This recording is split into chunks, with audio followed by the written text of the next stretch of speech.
എല്ലാവർക്കും എൻ്റെ വിനീതമായ നമസ്കാരം.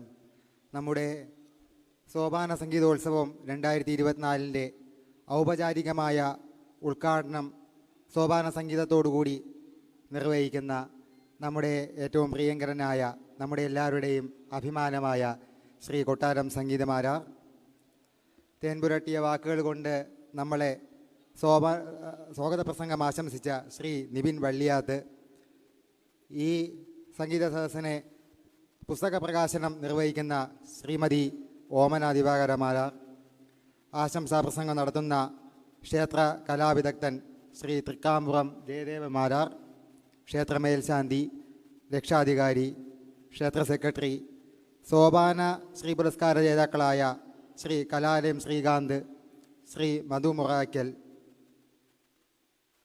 അവതരണ ശൈലി കൊണ്ട് ഈ പരിപാടിയെ മോടി പിടിപ്പിക്കാൻ നമ്മളോടൊപ്പം സഹകരിക്കുന്ന നമ്മുടെ പ്രിയങ്കരി ശ്രീ വിദ്യ,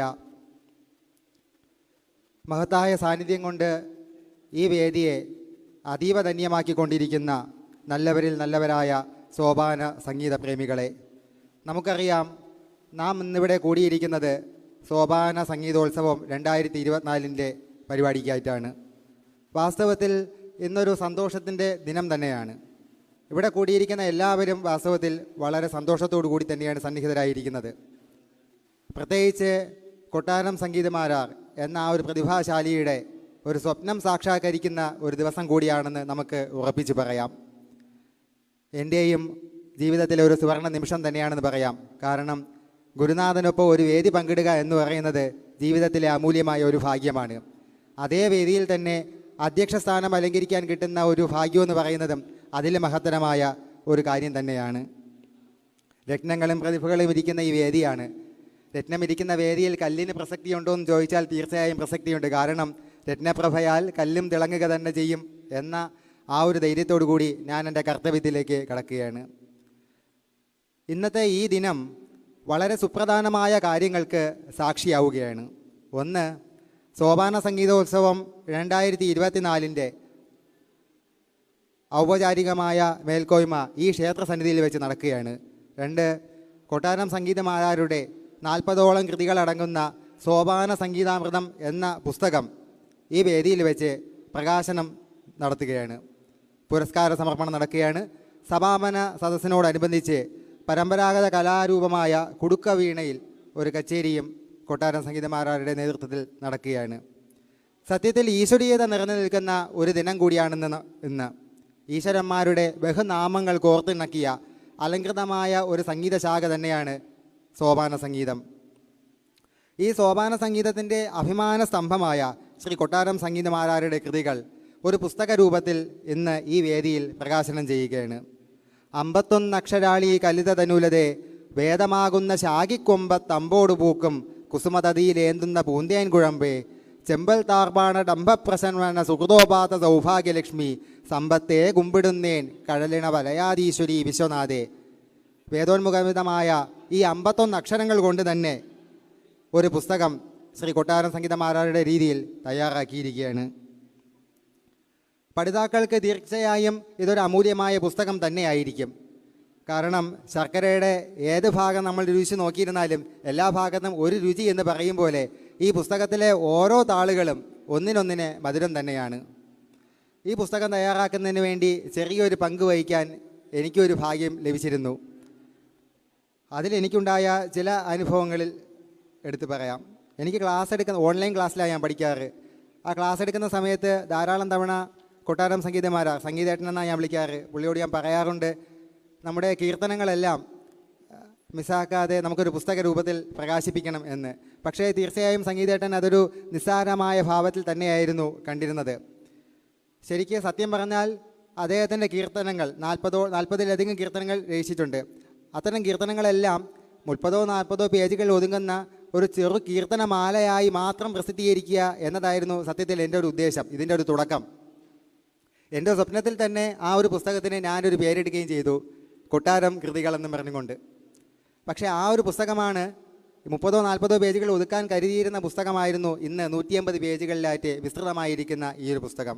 തുടർന്നുള്ള ക്ലാസ്സുകളിലും ഞാൻ കൊട്ടാരം സംഗീതമാരാ എൻ്റെ ഗുരുവിനോട് ഞാൻ പറയാറുണ്ട്, ഒരു പുസ്തക രൂപത്തിൽ തൻ്റെ കൃതികൾ രേഖപ്പെടുത്തണമെന്ന്. പക്ഷേ എനിക്ക് കിട്ടിയ മറുപടി, അതിനൊക്കെ ധാരാളം ചിലവ് വരും വിശാഖെ, നമ്മളെപ്പോലുള്ള കുഞ്ഞു കലാകാരന്മാർക്ക്, സാധാരണ കലാകാരന്മാർക്ക് അതൊക്കെ ഒരു വലിയ കാര്യമാണെന്ന്. സത്യമാണ്. ഇതുപോലെയുള്ള നല്ലൊരു കലാകാരൻ അതീവ പ്രതിഭാശാലിയാണ്. ഇദ്ദേഹത്തെ പോലെയുള്ള വ്യക്തികളെ അല്പം കൂടി പ്രൊമോട്ട് ചെയ്യാനുള്ളൊരു അന്തരീക്ഷം ഉണ്ടായിരുന്നെന്നുണ്ടെങ്കിൽ ഇന്ന് നമുക്ക് അടുക്കൽ നിന്ന് സംഗീതേട്ട മാഷെ എന്നൊക്കെ വിളിക്കുമ്പോഴത്തെ ഈ ഒരു അടുപ്പത്തിൽ നിന്ന് വിളിക്കാനുള്ള ഒരു യോഗ്യത പോലും, അതിനുള്ളൊരു അവസരം പോലും നമുക്ക് ലഭിക്കുമായിരുന്നു എന്ന് ചോദിച്ചാൽ അത് നമ്മൾ ചിന്തിക്കേണ്ട ഒരു വിഷയം തന്നെയാണ്. അദ്ദേഹത്തിൻ്റെ കൃതികളിലെ ഭാഷാസമ്പുഷ്ടിയും അർത്ഥസമ്പുഷ്ടിയും ഒക്കെ നോക്കിയാൽ നമുക്കത് കൃത്യമായി മനസ്സിലാക്കാവുന്ന കാര്യമാണ്. തുഞ്ചൻ്റെ തത്തയിൽ തുള്ളിക്കളിച്ച കുഞ്ചൻ്റെ തുള്ളലിൽ മണി കോർത്തൊരു കവിതയും മിണ്ടിത്തുടങ്ങുക ആടുക ലളിതേ മമ മുന്നിലെത്തുക മലയാള കവിതേ എന്ന വാക്യം ഉദ്ധരിച്ചുകൊണ്ട് ഈ അതീവ പ്രതിഭാശാലിയായ കൊട്ടാരം സംഗീതമാരാർ എന്ന പ്രതിഭ തന്നെ നമുക്ക് വിസ്മയത്തോടുകൂടി നമുക്ക് ധന്യവാക്കോടുകൂടി സ്മരിക്കേണ്ടി വരും. ഇന്ന് പ്രകാശനം ചെയ്യുന്ന ഈ പുസ്തകത്തിൻ്റെ തുടക്കത്തിൽ തന്നെ നമുക്ക് മറ്റ് പുസ്തകങ്ങളിൽ എവിടെയും തന്നെ കാണാൻ സാധിക്കാത്ത ചില സുപ്രധാനമായ കാര്യങ്ങൾ നമുക്ക് കാണാൻ സാധിക്കും. അതിനൊരു ഉത്തമ ഉദാഹരണമാണ് അദ്ദേഹത്തിൻ്റെ പുസ്തകത്തിൻ്റെ ആമുഖ ഭാഗത്തിൽ തന്നെ എന്താണ് സോപാന സംഗീതമെന്ന് വിരചിക്കുന്നത്. കൃത്യമായി അതൊരു ശ്ലോക രൂപേണ തന്നെ അതിൻ്റെ യഥാർത്ഥ വസ്തുത പറഞ്ഞിരുന്നാൽ നിമിഷ നേരം കൊണ്ട് എന്താണ് സോപാന സംഗീതം എന്ന് ചോദിച്ചപ്പോഴത്തേക്ക് അതിനുവേണ്ടി വിരചിതമായ ഒരു ശ്ലോകമാണ്. അത് മാത്രം ഞാനൊന്ന് വായിക്കാം. മന്ത്രതന്ത്ര സ്വരസഞ്ചയോച്ചാരണം സംഗീതമാക്കിയോരാദി പൗരാണികർ കാലക്കലപ്പ കൊണ്ട് ആഞ്ഞുകുത്തി സാമ ഗാനം പിളർത്തി രണ്ടാക്കി സ്വരങ്ങളെ ദാത്താനുദാത്ത സ്വരങ്ങളെ മേൽസ്ഥായി കീഴ്സ്ഥായിയായി കൽപ്പിച്ച സംഗീതമാന്ത്രികർ സ്വരതസ്വരത്തിൻ്റെ തൊടുതത്തിമിർപ്പിനാൽ സ്വരസഞ്ചയം സപ്തമതുമായി പിറന്നനാൾ അറിവിൻ്റെ നിറവിൻ്റെ കളിയരങ്ങിൽ സാമസംഗീതമേ മാർഗസംഗീതമായതും സോപാന ഗായകർ നെഞ്ചിലേറ്റി മാർഗസംഗീതധാരയെ സോപാനഗീതിയിൽ.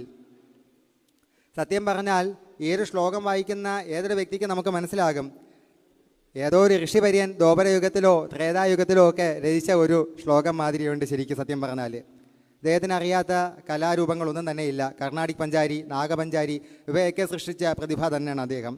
ഈ പുസ്തകത്തിൻ്റെ അവസാന പേജിൽ, ഇന്ന് പ്രകാശനം ചെയ്യുന്ന ഈ പുസ്തകത്തിൻ്റെ അവസാന പേജിൽ, അതും തൻ്റെ 27ാമത്തെ വയസ്സിൽ ഗുരുവിനെ സ്മരിച്ചുകൊണ്ട് ഒരു ഗുരുശ്ലോകവും കൂടി അദ്ദേഹം ഇതിനകത്ത് ചിട്ടപ്പെടുത്തിയിട്ടുണ്ട്.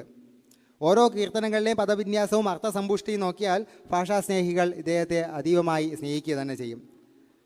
സത്യത്തിൽ ആരും വിശ്വസിക്കാത്ത ഒരു കാര്യം പറയേണ്ടി വരും. കൃത്യമായി 18 ദിവസം കൊണ്ട് തയ്യാറാക്കപ്പെട്ട ഒരു പുസ്തകമാണിത്. ആരും വിശ്വസിക്കില്ല. ഇന്ന് നമ്മൾ ഈ പ്രകാശനം ചെയ്യുന്ന പുസ്തകം കൃത്യം 18 ദിവസം കൊണ്ട് തയ്യാറാക്കപ്പെട്ട ഒരു പുസ്തകമാണ്. ഒരിടത്തും എഴുതി വച്ചിട്ടുണ്ടായിരുന്നുമില്ല. പക്ഷേ തൻ്റെ കഴിവുകൊണ്ട്, തൻ്റെ കൈകൊണ്ട് കൃത്യം 18 ദിവസങ്ങളിലായി രാവും പകലുമായി അധ്വാനിച്ചതിൻ്റെ തൽഫല സൃഷ്ടിയാണ് സോപാന സംഗീതാമൃതം ഭാഗം 1 എന്ന പേരിൽ ഇന്നിവിടെ പ്രസിദ്ധീകരിക്കുന്ന പുസ്തകം.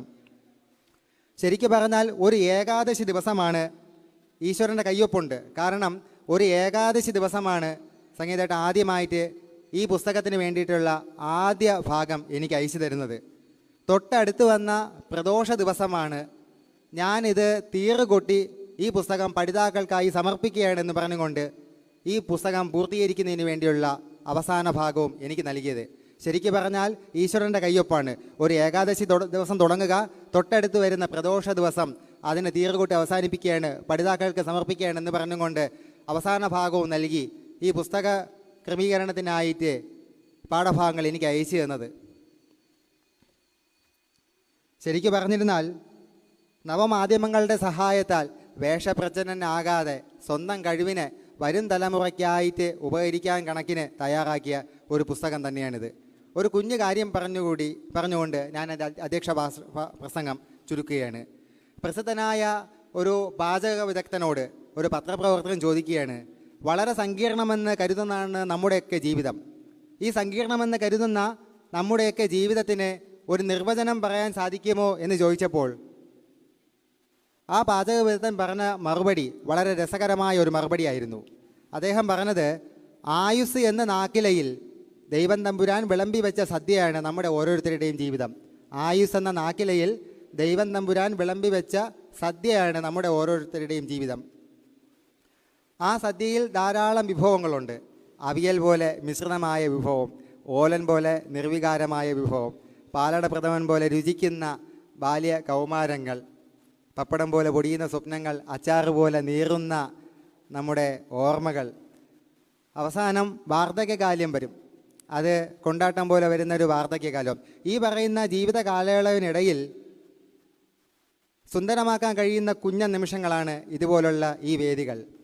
തൻ്റെ അറിവും കഴിവും എല്ലാം ചിട്ടയായി പ്രയോഗിക്കുകയും അതൊരു പുസ്തക രൂപത്തിലൂടെ വരും തലമുറയ്ക്ക് ഉപകരിക്കാൻ കഴിയുന്ന വിധത്തിൽ പുസ്തക ക്രമീകരണം നടത്തിയിരിക്കുകയാണ് കൊട്ടാരം സംഗീതമാരാർ എന്ന് പറയുന്ന ഈ പ്രതിഭാധനൻ.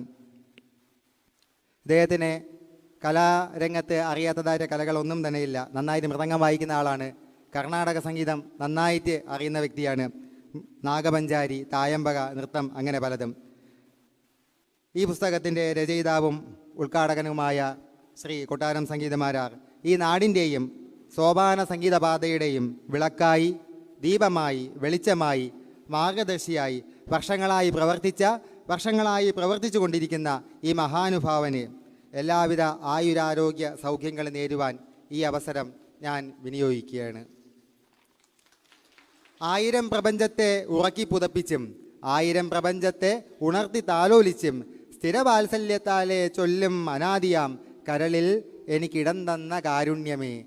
ആ കാരുണ്യത്തിന് മുൻപിൽ ആർത്തത്രാണപരായണനായ അദ്രിജഗൻ നിയന്താവിൻ്റെ മുൻപിൽ ഒരു നിമിഷം നമ്രശിരസ്കനായി അഞ്ജലിബദ്ധനായി നിന്നുകൊണ്ട് മനോഹരമായ ഈ വേദി പങ്കിടുന്നതിലെ സന്തോഷമറിയിച്ചുകൊണ്ട് വരും വർഷങ്ങളിലും ഉയരത്തിൽ നിന്നും ഉയരത്തിലേക്കും ഔന്നിത്യത്തിൽ നിന്ന് ഔന്നിത്യത്തിലേക്കും പറന്നുയരുന്ന യുവജനശക്തിയുടെ, ചേതനയുടെ, ഊർജ്ജസ്വലതയുടെ പ്രതിനിധികളായി തീരുവാൻ ഈ സംഘാടകർക്കും എൻ്റെ പ്രിയ ഗുരുനാഥനും സാധിക്കട്ടെ എന്ന് പ്രാർത്ഥിച്ചുകൊണ്ടും സോപാന സംഗീതാമൃതം ഭാഗം 2, 3, 4, 10 ഭാഗങ്ങളായി വരും വർഷങ്ങളിലും പ്രസിദ്ധീകരിക്കാൻ സാധിക്കട്ടെ എന്നും ആഗ്രഹിച്ചുകൊണ്ടും പ്രാർത്ഥിച്ചുകൊണ്ടും ഞാൻ എൻ്റെ അധ്യക്ഷ ഭാഷണം ചുരുക്കുകയാണ്. നന്ദി, നമസ്കാരം.